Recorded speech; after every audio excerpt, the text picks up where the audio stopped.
அப்படியே நேராக கவுண்டருக்குள்ளே போகிறோம். கிட்டத்தட்ட 2-3 நாளாக ராகுல் காந்தி ஐயா இங்கனே சுற்றிக்கிட்டு இருக்காரு. அவர் சொல்லுதாரு, எனக்கும் தமிழ்நாட்டுக்கும் அப்படி ஒரு பிணைப்பு இருக்கு. நான் உங்களுக்காக டெல்லியில் முன்னாடி நின்று சண்டை ஓடுற வீரனாக இருப்பேன். என்னை நீங்கள் எப்பயுமே மறக்காதியே, ஓட்டு கேட்கறலாம். Every Tamil person knows that we have a special relationship between myself and the Tamil people.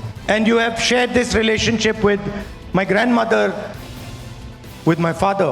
I want you to know that I might not have been born in this state, but I will defend Tamil language, Tamil culture, Tamil history, Tamil tradition till I am alive. நான் தமிழனாய் பிறக்கவில்லை என்பது உண்மைதான். ஆனால் என் வாழ்நாள் முழுவதும் தமிழ் மொழியை, தமிழ் கலாச்சாரத்தை, தமிழ் பண்பாட்டை பாதுகாத்து தீர்வேன் என்கிற உறுதிமொழியை உங்கள் அனைவருக்கும் நான் கொடுக்கிறேன். ரொம்ப ரத்த கண்ணீர் வடிக்கிறவங்க.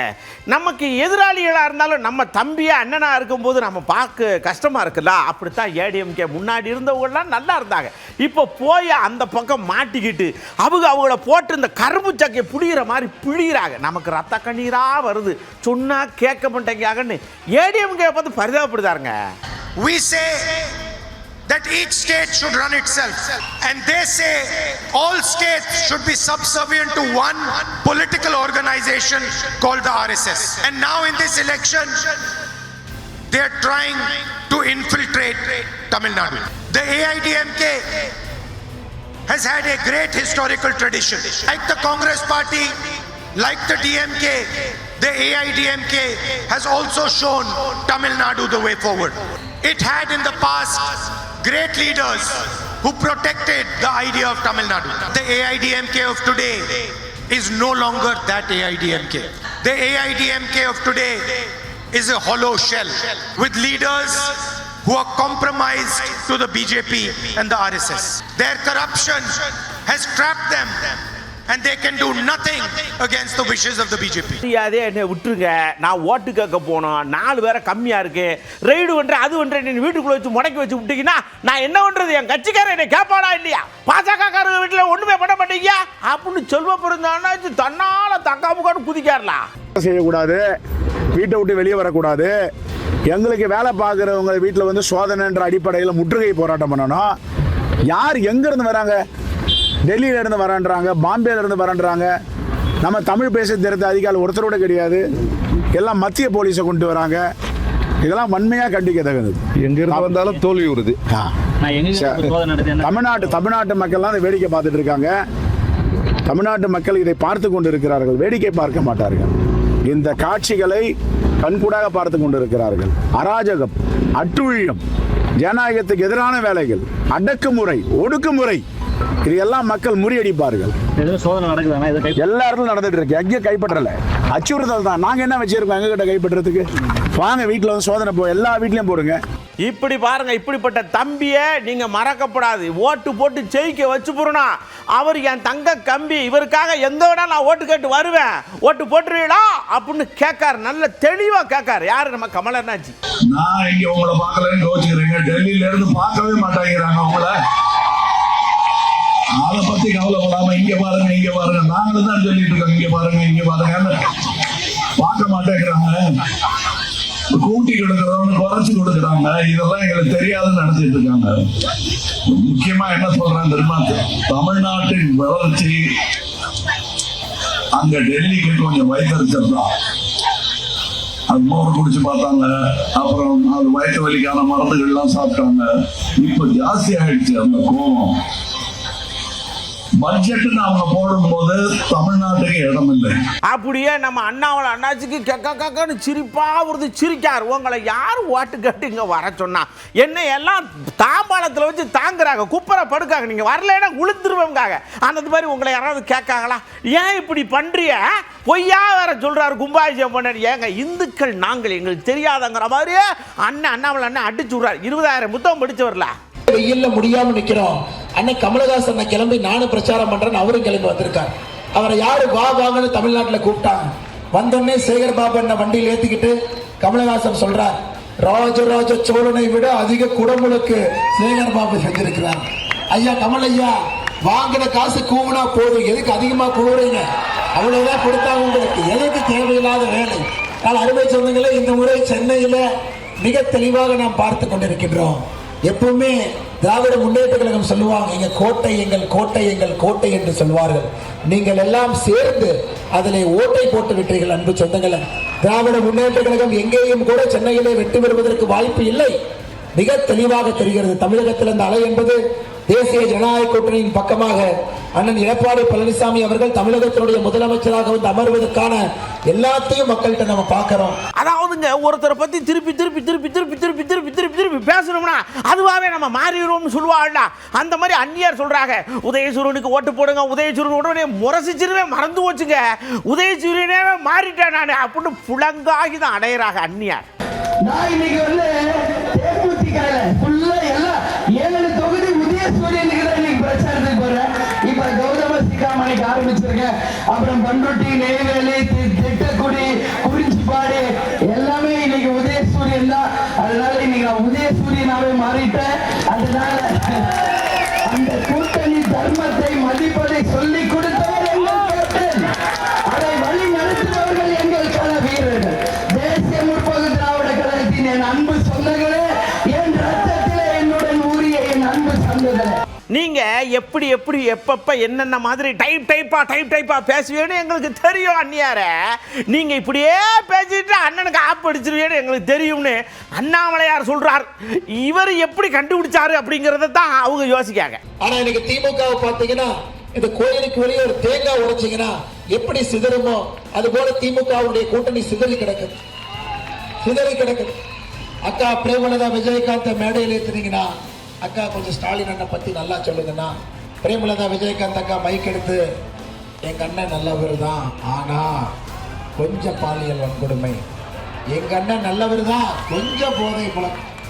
ஒரு படத்துல விவேக் சொல்லுவார், நான் நல்லவன் தான், எப்ப சரக்கு அடிப்பேன்னா கஞ்சா போடும் போது, எப்ப சரக்கு வாங்குவேன்னா பீடி குடிக்கும் போது. அந்த மாதிரி திராவிட முன்னேற்ற கழகத்தில் இருக்கக்கூடிய எல்லா தவறுகளையும் பிரேமலதாக்கா சொன்னாங்க. அன்னைக்கு தான் தெரிஞ்சது விஜயகாந்த் ஐயாவுடைய ஆவி பிரேமலதாக்கா உடம்புல பூந்திருச்சிருக்கிறது. விஜயகாந்த் ஐயாவுடைய ஆவி பிரேமலதாக்கா உடம்புல பூந்து சேலத்துல சொன்ன பிறகு முதலமைச்சர் சொல்லிட்டாரு. அதாவது எனக்கு உடல்நிலை சரியில்லைன்னு உடனே மக்கள் துடிச்சு போயிட்டாங்க. அதை விட முக்கியம், எங்க பிரதமர் ஐயா வந்து நடந்தார்ல 1.5 கிலோமீட்டரு, மக்கள் ஊரா ஏத்தா உனக்கு தான் ஓட்டு போடுவான், நீ செவனேன்னு ரெஸ்ட் எடு வீட்டில், நீ ஜெயிச்சு வந்தா போதும்காக இப்படி சந்தோஷப்படுதாங்க வானதி அக்கா. அதிலும் குறிப்பாக அவர் எடுத்து வச்ச விஷயங்கள், அதாவது ஏழை மக்களுக்கு எந்தெந்த திட்டங்களை எல்லாம் அவர் கொடுக்கிறார், ஸ்டாலின் தடுக்கிறார். இந்த விஷயம் மக்கள் கிட்ட இப்ப நல்லாவே ரீச் ஆகுது. குறிப்பா வந்து சூரிய ஒளி மின் திட்டம், அனைவருக்கும் வீடு திட்டம், வயதான 75 வயது மேற்பட்டவர்களுக்கான இலவச ஆயுள் இந்த மருத்துவ காப்பீடு திட்டம், இதையெல்லாம் திட்டமிட்டு ஸ்டாலின் அரசு எப்படி தடுத்துக் கொண்டிருக்கிறது, இதனால் ஏழை மக்கள் எப்படி பாதிக்கப்படுகிறார்கள் அப்படின்னு சொன்ன விஷயமும், அதே போல மருமகன்கள் எப்படி ஆட்சி அதிகாரத்தை வைத்து தங்கள் குடும்பத்தை வளப்படுத்திக் கொண்டிருக்கிறார்கள் அப்படின்னு அவர் பேசின விஷயம். மூன்றாவது, எப்படி பெண்களுக்கு எதிராக திமுகவும் காங்கிரசும் துரோகம் செய்திருக்கிறார்கள். பிரதமர் மோடி அவர்கள் எப்போதும் எளிய பெண்கள் அரசியல் அதிகாரத்துக்கு வர வேண்டும் என்று நினைப்பவர். அதை அவர் செய்த முயற்சியை எப்படி அவர்கள் முறியடித்தார்கள் அப்படின்னு பேசின விஷயங்கள் எல்லாமே தமிழ்நாட்டு மக்களுக்கு ரொம்ப நல்லா ரீச் ஆயிருக்கு. அதனால் பிரதமர் வருகை என்பது எங்களுக்கெல்லாம் புது பூஸ்ட் வந்து குடிச்ச மாதிரி எல்லாரும் உற்சாகமா களத்துல இருக்கோம். ஆட்சிக்கு வந்து இத்தனை வருடங்களாக தமிழகத்திற்கு அப்படியே அள்ளி கொடுத்தார் பிரதமர், அப்படியே அள்ளி தூக்கி ஊத்தினார் பிரதமர், அப்படி எப்படின்னு எல்லாம் சொல்லிக்கிட்டே இருக்கீங்கள. என்னத்தை கொடுத்தாரு? 5 வருஷமா நாங்கள் கேட்டு போராடிட்டு இருக்கோம். உங்ககிட்டையும் சொன்னமுறா போய் வாங்கிட்டு வாங்க, அந்த காசை வாங்கிட்டு வாங்கன்னு சொன்னால் நீங்கள் கம்முன்னு இருக்கிய. அப்புறம் எடுத்து கொடுத்தாரு, அள்ளி கொடுத்தாருங்கல. ஏக்கா வானதி அக்கா, ஏக்கா இப்படி பொய்யா சொல்லுதியா அப்படின்னு உதயநிதி ஐயா தம்பியா நின்று கேட்கார். ஒன்னே ஆச்சுக்கோங்க, மீண்டும் நம்முடைய தலைவர் சொல்ற மாதிரி இந்த சட்டமன்ற தேர்தல் டெல்லி அணி வர்சஸ் தமிழ்நாடு அணி. ஜெயிக்க போறது டெல்லி அணியா தமிழ்நாடு அணியா? டெல்லி அணியை தோக்கடிச்சு வீட்டுக்கு அனுப்பணும், தமிழ்நாடு அணி நாம ஜெயிச்சு காட்டணும். நான் இவ்வளவு திட்டங்கள் சொன்னேன்ல, இவ்வளவு செஞ்சிருக்கோன்னு சொல்றேன்ல, இந்த 5 வருஷத்துல மீண்டும் ஆட்சிக்கு வந்தா இவ்வளவு செய்வோம்னு சொல்றேன்ல. ஒன்னே ஒன்று மட்டும் யோசிச்சு பாருங்க, கடந்த 5 வருஷத்துல ஒன்றிய பாஜக அரசு எந்த விதத்திலேயாவது தமிழ்நாட்டுக்கு உதவி பண்ணியிருக்காங்களா? தமிழ்நாட்டுக்கு ஏதாவது திட்டங்கள் கொடுக்குறாங்களா? நாம கேட்குற நிதியை கொடுக்குறாங்களா? எந்த உதவியும் கிடையாது. இன்னைக்கு தேர்தல் அறிவிச்சோடனே திரு மோடி அவர்களும் அமித்ஷா அவர்களும் மாறி மாறி தமிழ்நாட்டுக்கு வராங்க. ஆனால் தமிழ்நாட்டுக்கு எந்த திட்டங்களும் அவங்க கொடுக்கறது கிடையாது. போன ஒன்றிய அரசுடைய பட்ஜெட்டில் தமிழ்நாட்டுக்கு எந்த திட்டமும் கிடையாது. தமிழ்நாடுங்கிற பேரே பட்ஜெட்டில் கிடையாது. இப்படி தொடர்ந்து தமிழ்நாட்டை புறக்கணிக்கக்கூடிய மோடி அரசை, ஒன்றிய பாஜக அரசை பழிவாங்க வேண்டிய நேரம், தீர்த்து கட்ட வேண்டிய நேரம், அவங்களுக்கு சரியான விடையை கொடுக்க வேண்டிய நேரம் தான் வர்ற சட்டமன்ற தேர்தல். செஞ்சு காட்டுவோமா? இந்த வெற்றி மிக மிக முக்கியமான வெற்றியாக இருக்கணும். அன்புமணி ஐயா ஒவ்வொரு தேர்தலையும் இப்படித்தான் ஆக்ரோஷமா பேசுவாப்ல. ஏங்க 5 வருஷம் கொடுத்தீங்களாங்க, விடுங்கள, அடுத்து எங்களை கொடுங்கள. நாங்கள் எம்பிட்டு நாள் தான் 30-35 வருஷமா கெஞ்சிட்டே இருக்கிறோம்ல. இப்போ எடப்பாடியை விடுங்க, பின்னாடியே நாங்கள் சரன்னு வந்துருவோம், அவரை தள்ளி விட்டுருவோம் ப்ரோ அப்படிங்கிற ரீதி பேசார். 5 ஆண்டு காலம் திமுகவுக்கு நீங்கள் வாய்ப்பு கொடுத்து விட்டீர்கள், அது தோல்வி அடைந்து விட்டார்கள். திமுக ஆட்சி வருவதற்கு முன்பு உங்களுக்கு 505 வாக்குறுதிகள் கொடுத்தார்கள். அதில் எத்தனை நிறைவேற்றிருக்காங்க தெரியுமா? வெறும் 66 தான். 66னா எத்தனை விழுக்காடு தெரியுமா? 13 விழுக்காடு. 13% தான் அவங்க சொன்ன வார்த்தையை காப்பாத்தி இருக்கிறாங்க, அவங்க சொன்ன சத்தியத்தை காப்பாத்திருக்காங்க. வெறும் 13 விழுக்காடு. ஒரு எக்ஸாம்ல பாஸ் பண்ண எத்தனை மார்க் எடுக்கணும்? 35 எடுக்கணும்.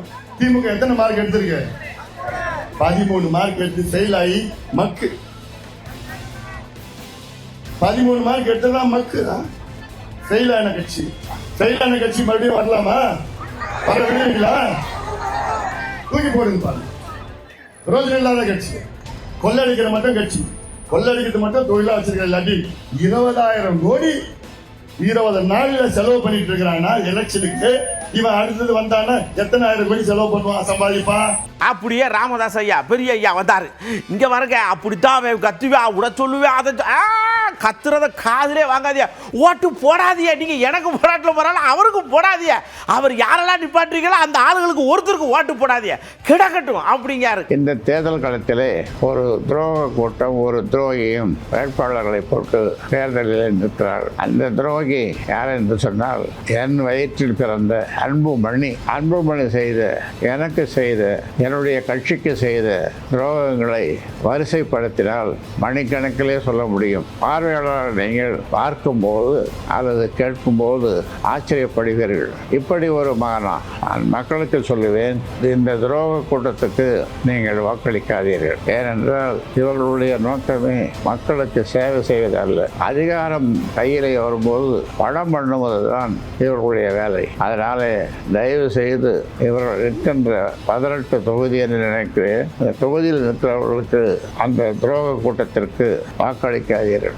அப்படியே நம்ம அண்ணாச்சி தெரியுதா, புரியுதா, திமுக அரசு ஸ்டாலின் அவர்களே அப்படின்னு எடப்பாடி ஐயா அப்படியே மூச்சை பிடிச்சுக்கிட்டு, நல்ல வேளைங்க மைக்க காது வரைக்கும் வச்சிருக்காங்க, இல்லைன்னா மைக்கு உள்ள வேறும் போல் இருக்கு, அந்த அளவு கத்துறாரு.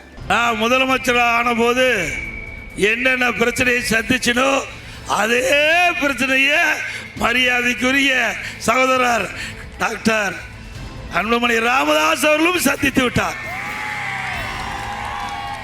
2 பேரும் பிரச்சனையை சந்தித்து தான் உங்களை நாங்கள் சந்திக்கிறோம்.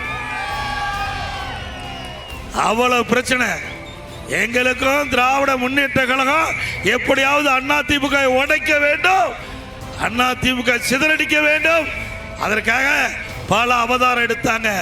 அதே போலதான் பாட்டாளி மக்கள் கட்சியை சில விசவைகள் இதே முதலமைச்சர் போட்ட திட்டத்தை தவிடுபடி ஆக்கினார் மரியாதைக்குரிய நம்முடைய டாக்டர் அன்புமணி ராமதாஸ் அவர்கள். ஆக இன்று அதிமுகவை வீழ்த்த முடியாது, பாட்டாளி மக்கள் கட்சியை வீழ்த்த முடியாது. ஸ்டாலினுடைய எண்ணமெல்லாம் நிராசையாகிவிட்டது. அப்படியே எடப்பாடி ஐயாவை நறுக்குன்னு கேட்காரு முத்தரசையா. மைக்கில் கத்துனா மட்டும் போதுமா? மும்மொழி கொள்கைன்னு சொல்லிட்டு கொண்டு வந்தாரு, புதிய கல்விக் கொள்கைன்னு கொண்டு வராங்க, அதுக்கெல்லாம் ஆமாஞ்சாமி ஓட்டு சங்குன்னு சால்ற அடிச்சுட்டு எதுக்குற ஒரு பிடிச்சி கண்ணாப்பிடான்னு கத்திக்கிட்டு இருக்கேன், என்ன நினைச்சுக்கிட்டு இருக்கேன் நீங்க, எலெக்ஷன் முடிட்டு இருக்கு அப்படின்னு எடப்பாடி ஐயாவை எச்சரிக்காருடா. மாநில முதலமைச்சர் என்ன சொல்றாரு? 2500 கோடி அல்ல, நீ 10,000 கோடி கொடுத்தாலும் கையெழுத்து போட மாட்டேங்கிற. ஏன் சொல்றாரு? அந்த கல்விக் கொள்கையை ஏற்றுக்கொண்டால் அவர் வீட்டு பிள்ளைங்க பாதிக்க போறாங்களா, இல்ல அமைச்சர்கள் வீட்டு பிள்ளைங்க பாதிக்க போறாங்களா?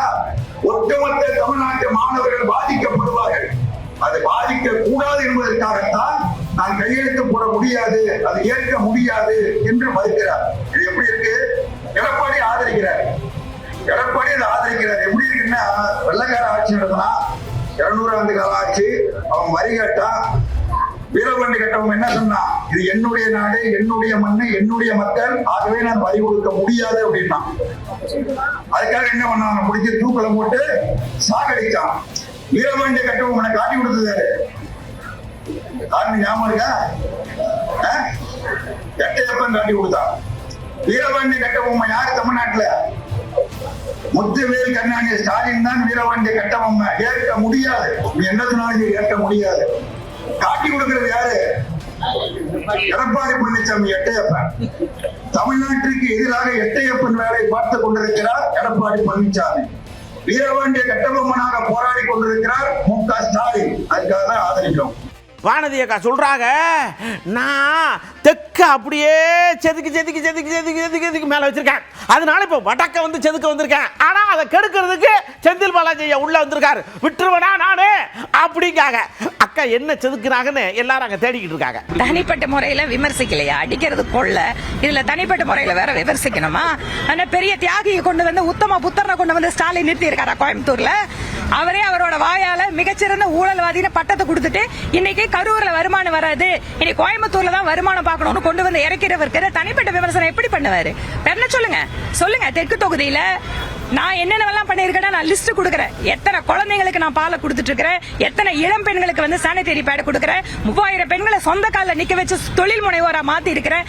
இந்த மாதிரி ஒவ்வொரு திட்டத்தையும் நான் எடுத்து வைக்கிறேன். செந்தில் பாலாஜி அவர்களை சொல்லுங்க. தெருவுக்கு தெருவு FL2 சொல்லிட்டு மதுக்கடையை திறந்து வச்சிட்டு இருக்கிறவர் பாலாஜி. மணல் கொள்ள காவிரியாத்த முடிச்சு கட்டிட்டு இப்ப நொய்யலுக்கு வந்திருக்காரு. என்னங்க பேசுவார் அவரு? அதனால செந்தில் பாலாஜி ஒரு கொடுமையான விஷக்கிருமி கோயம்புத்தூருக்கு. மக்கள் விழிப்போடு இருக்க வேண்டும் என்பதால் தான் எங்க பிரச்சாரத்தில் அவரை சொல்றோம். அமைதியான கோயம்புத்தூர், மரியாதையான கோயம்புத்தூர், பண்பான மக்கள், செல்வ வளத்தை தங்கள் கடுமையான உழைப்பால் பெற்றிருக்கக்கூடிய மக்கள். அந்த மக்களை மரியாதையை குறைச்சலாம், அவங்களை அவமானப்படுத்துற விதத்துல கொள்ளையடிக்கிறதுக்காகவே செந்தில் பாலாஜி இறக்கி விட்டுருக்காரு ஸ்டாலின் அவர்கள். அதனால அவர் செஞ்சதை சொல்லி ஏதோ ஷோ காட்டிட்டு போலாம், மத்தபடி பேசுறதுக்கு ஒரு பாயிண்ட் கிடையாதுங்க. அப்படியே வீரபாண்டி அண்ணாச்சி வந்தாங்க, அங்க பாருங்க செதுக்குறேன் கத்திக்கிட்டே இருக்காங்க. இப்படித்தான் கத்துவாங்க. ஏன்னா செஞ்சதை சொல்லுவாங்க, செய்யலைன்னா இப்படி அப்படித்தானே சொல்லுவாங்க. பட்டாம்பூச்சி மாதிரி படபடாக பொத்துன்னு உழுதுற போறாங்க அப்படிங்க. இங்க பார்த்தாலும் கை சின்னத்திற்கு மக்கள் வாக்களிக்கிற ஒரு மனநிலையில் இருக்கிறார்கள். பல்லாயிரக்கணக்கான வாக்குகள் வித்தியாசத்தில் தோழர் செல்வ பெருந்தகை அவர்கள் வெற்றி பெறுவார்கள் என்று மக்கள் அறிந்திருக்கிறார்கள். தமிழ்நாடு முழுவதும் அவ்வாறு தான் இருக்கிறது. கடந்த 18-19 தினங்களாக தமிழ்நாடு முழுவதும் குக்கிராம நகரங்களில் நாங்கள் பிரச்சார பயணத்தை மேற்கொண்டோம். முதல்வர் 200 இடங்களில் வெற்றி பெறும் என்று சொல்கிறார். அதையும் தாண்டி ஒரு பிரம்மாண்டமான வெற்றியை திமுக தலைமையிலான மதசார்பற்ற முற்போக்கு கூட்டணி பெறும் என்ற நம்பிக்கை உண்டு.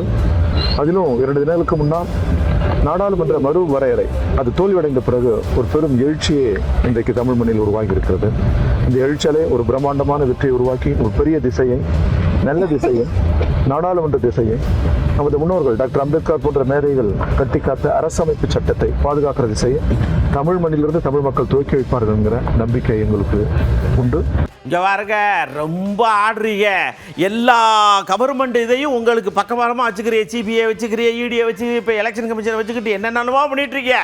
ஒரு நாள் பட்டுன்னு அடிச்சா பொட்டுன்னு போயிடுறான். அந்த மாதிரி கேஸ் வரப்போதே அன்னைக்கு இருக்குது உங்களுக்கு அப்படின்னு எச்சரிக்கை. தேர்தல் ஆணையம் மிக மிக RSS BJP கருத்தியலில் அது செயல்படுகிறது. தேர்தல் ஆணையத்தை சுற்றி வளைத்து விட்டார்கள். உலகத்தின் மிகப்பெரிய நாடாளுமன்ற ஜனநாயகத்தை கொண்டிருக்கிற சட்டத்தின் ஆட்சி முறையை தேர்தல் ஆணையம் அதன் குரல் வலையை நெரிக்கிறது. இது கண்டனத்துக்குரியது. நாங்கள் வெல்வோம். தேர்தல் ஆணையத்தை குற்றவாளி கூண்டிலே நிறுத்தி விசாரிக்கிற காலம் எழும். பிரம்மாண்டமான எங்கள் வெற்றியை எதன் பொருட்டும் யாரும் தடுத்து விட முடியாது. கூட்டணி கட்சிக்காகவும் வேட்பாளர்களுக்காகவும் ஓட்டு கேட்டிருந்த திருமாவளவனுக்கு ஒரு ஐடியா கிடைச்சிருக்கு. ஐடியா என்னன்னா, ஒரு விஷயம் கிடைச்சிருக்கு. சொல்றாரு, நம்ம தம்பி விஜய் நடிச்சார், அப்படியே கொண்டு எல்லாத்தையும் கொண்டு இன்வெஸ்ட் பண்ணார். கடைசியில் பார்த்தா அது பூரா RSS-காரங்க கம்பெனி, அவங்க தான் இவங்களை இயக்குறாங்கிறது இப்போ தெளிவு ஆகிப்போச்சு. பார்த்து பத்திரமா உஷாரா இருங்க சின்ன தம்பிகளா அப்படிங்க. இந்த கூட்டணி வெற்றி பெறக்கூடாது என்பதற்காகவே பாஜகவினர் திட்டமிட்டு நண்பர் விஜய் அவர்களை களத்தில் இறக்கிவிட்டிருக்கிறார்கள். இது நான் விருதுகமாக சொல்லவில்லை. 2 நாட்களுக்கு முன்பு ஒரு தனி தனியார் தொலைக்காட்சியில், மூன் தொலைக்காட்சியில் ஒரு செய்தி வெளியாகி இருக்கிறது. அவர் காலாவதியான பல கம்பெனிகளில் தனது பங்குகளை முதலீடு செய்திருக்கிறார், ஷேர் ஹோல்டராக இருக்கிறார். Sun paper mill, Jayanagar properties, veranda கல்வி நிறுவனங்கள், சாலிடர் டிவி நிறுவனம், இவற்றிலெல்லாம் அவருடைய முதலீடுகள் இருக்கின்றன. இந்த நிறுவனங்களில் குறிப்பாக வெரண்டா கல்வி நிறுவனம் என்பது ஒரு RSS இயக்க நிறுவனம்.